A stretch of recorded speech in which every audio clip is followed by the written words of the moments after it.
श्रावण माह महात्म्य 25वां अध्याय। श्रावण अमावस्या को किए जाने वाले पिथोरी व्रत का वर्णन। ईश्वर बोले, हे मुनिश्रेष्ठ, अब मैं उत्तम पिथोरी व्रत का वर्णन करूंगा। सभी संपदाओं को प्रदान करने वाला यह व्रत श्रावण मास की अमावस्या को होता है। जो ये घर है वह सभी वस्तु मात्र का अधिष्ठान है, इसलिए इसे पीठ कहा गया है और पूजन में वस्तु मात्र के समूह को आर कहते हैं। अतः हे मुनीश्वर, इस व्रत का नाम इसलिए पिथोर है। अब मैं उसकी विधि कहूंगा, सावधान होकर सुनिए। दीवार को ताम्रवर्ण, कृष्णवर्ण अथवा श्वेतवर्ण धातु से पोतना चाहिए। अगर ताम्रवर्ण से पोता गया हो तो पीले रंग से, कृष्ण वर्ण से पोता गया तो श्वेत रंग से और श्वेत वर्ण से पोता गया हो तो कृष्ण वर्ण से चित्र बनाना चाहिए, अथवा श्वेत पीत से, लाल से, काले या हरे वर्ण से चित्र बनाएं। मध्य में पार्वती सहित शिव की मूर्ति अथवा शिवलिंग को बनाकर विस्तीर्ण दीवार पर संसार की अनेक चीजों का चित्र बनाएं।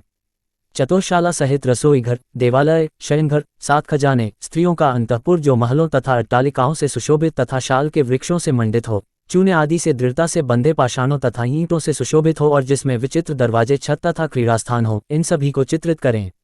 बकरियां, गाय, भैंस, घोड़े, ऊंट, हाथी, चलने वाला रथ, अनेक प्रकार की सवारी गाड़ियां, स्त्रियां, बच्चे, वृद्ध, जवान, पुरुष, पालकी, झूला और अनेक प्रकार के मंच, इन सबका अंकन करें। सुवर्ण, चांदी, ताम्र, सीसा, लोहा, मिट्टी तथा पीतल के और अन्य प्रकार के विभिन्न रंगों वाले पात्रों को लिखें। शयन संबंधी जितने भी साधन हैं, चारपाई, पलंग, बिस्तर, तकिया आदि, बिल्ली, मैना, अन्य और भी शुभ पक्षी, पुरुषों तथा स्त्रियों के अनेक प्रकार के आभूषण, बिछाने तथा ओढ़ने के जो वस्त्र हैं, यज्ञ के जितने भी पात्र होते हैं, मंथन के लिए 2 स्तंभ व 3 रस्सियां, दूध, मक्खन, दही, तकर, छाछ, घी, तेल, तिल, इन सभी को दीवार पर लिखें।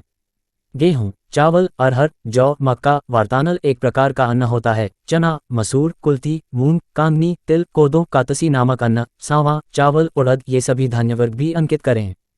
सील, लोड़ा, चूल्हा, झाड़ू, पुरुषों व स्त्रियों के सभी वस्त्र, बांस तथा तृण के बने हुए सूप आदि, ओखली, मूसल, गेहूं आदि पीसने तथा अरहर आदि दलने के लिए 2 यंत्र चाकी तथा दरेता, पंखा, चंवर, छत्र, जूता, 2 खड़ाऊं, दासी, दास, नौकर, पोष्यवर्ग, तृण आदि पशुओं का आहार, धनुष, बाण, शतघ्नि एक प्रकार का अस्त्र, खड्ग, भाला, बर्छी, ढाल, पाश, अंकुश, गदा, त्रिशूल, भिंदिपाल, तोमर, मुदगर, फरसा, पटिश, भुशुंडी, परिग, चक्रयंत्र आदि, जलयंत्र, दवात, लेखनी, पुस्तक, सभी प्रकार के फल, छुरी, कैंची, अनेक प्रकार के पुष्प, बिल्वपत्र, तुलसीदल, मशाल, दीपक तथा दीवट आदि उनके साधन, अनेक विध खाने योग्य शाक तथा पकवानों के जितने भी प्रकार हैं, उन सभी को लिखना है।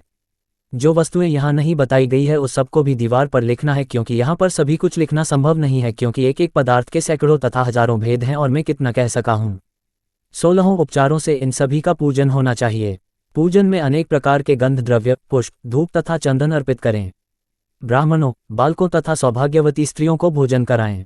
उसके बाद पार्वती सहित शिव से प्रार्थना करें, मेरा व्रत संपूर्ण हो। हे सांब शिव, हे दयासागर, हे गिरीश, हे चंद्रशेखर, इस व्रत से प्रसन्न होकर आप हमारे मनोरथ पूर्ण करें।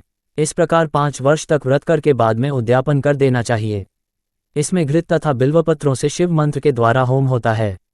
एक दिन अधिवासन करके सर्वप्रथम ग्रह होम करना चाहिए। आहुति की संख्या 1008 अथवा 108 होनी चाहिए। हे वत्स, उसके बाद आचार्य की पूजा करें और भूयसी दक्षिणा दें। इसके बाद व्यक्ति इष्ट बंधुजनों तथा कुटुंब के साथ स्वयं भोजन करे। ऐसा विधान किए जाने पर मनुष्य सभी कामनाओं को प्राप्त कर लेता है। इस लोक में जो जो वस्तुएं उसे परम अभीष्ट होती है, उन सभी को वह पा लेता है। हे वत्स, मैंने आपसे इस उत्तम पिथोरी व्रत का वर्णन कर दिया। इस व्रत के समान सभी मनोरथों तथा समृद्धियों को प्रदान करने वाला और शिवजी की प्रसन्नता करने वाला न कोई व्रत हुआ है और न तो होगा। मनुष्य इस व्रत में दीवार पर जो जो वस्तु बनाता है उसको निश्चित रूप से पा लेता है। इस प्रकार श्री स्कंद पुराण के अंतर्गत ईश्वर सनत कुमार संवाद में श्रावण मास महात्म्य में अमावस्या में पिथोरी व्रत कथन नामक 25वां अध्याय पूर्ण हुआ।